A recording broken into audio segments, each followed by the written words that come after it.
It's not necessarily easy to predict what you will find, but you will always find something, even in the most barren patch of ground.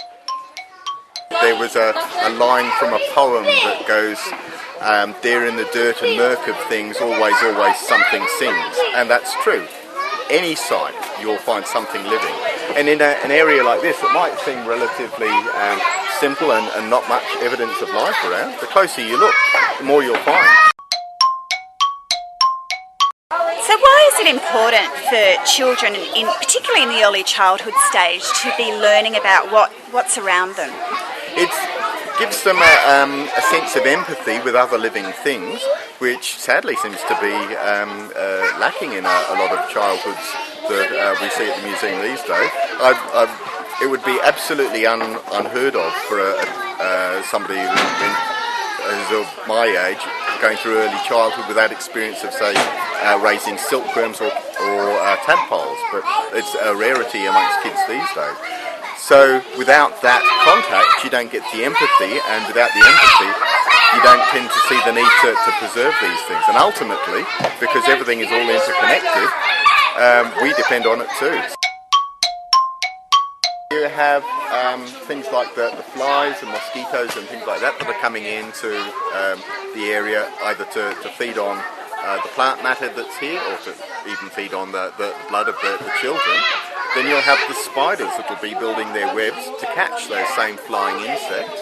Then you will have things like parasitic wasps that will be feeding on the spiders, and you'll have birds that will be feeding on all of the insects that are coming in, and small lizards living in the leaf litter that are also feeding on those sorts of things. So just within this relatively small area, you've got at least a 4-stage food web.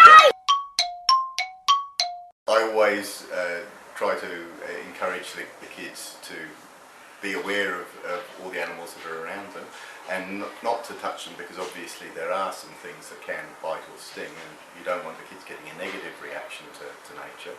But they're always fascinated, and the sad part is that we all start out that way. It's just that a lot of us tend to grow out of it as we get older. Hopefully, if the kids get the interest early and they can keep the interest going, they'll never grow out of it.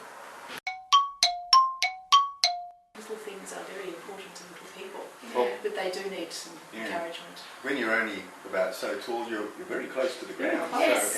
So you do tend to see these things a lot more clearly. Yes. And as you get taller, I guess, perhaps you lose a bit of that perspective. And when parents ask me what should they do with their children, I say, you go on a slow walk. And they look at me and I say, a slow walk? I say, just a slow walk. And that's the slow walk from the front door to the gate.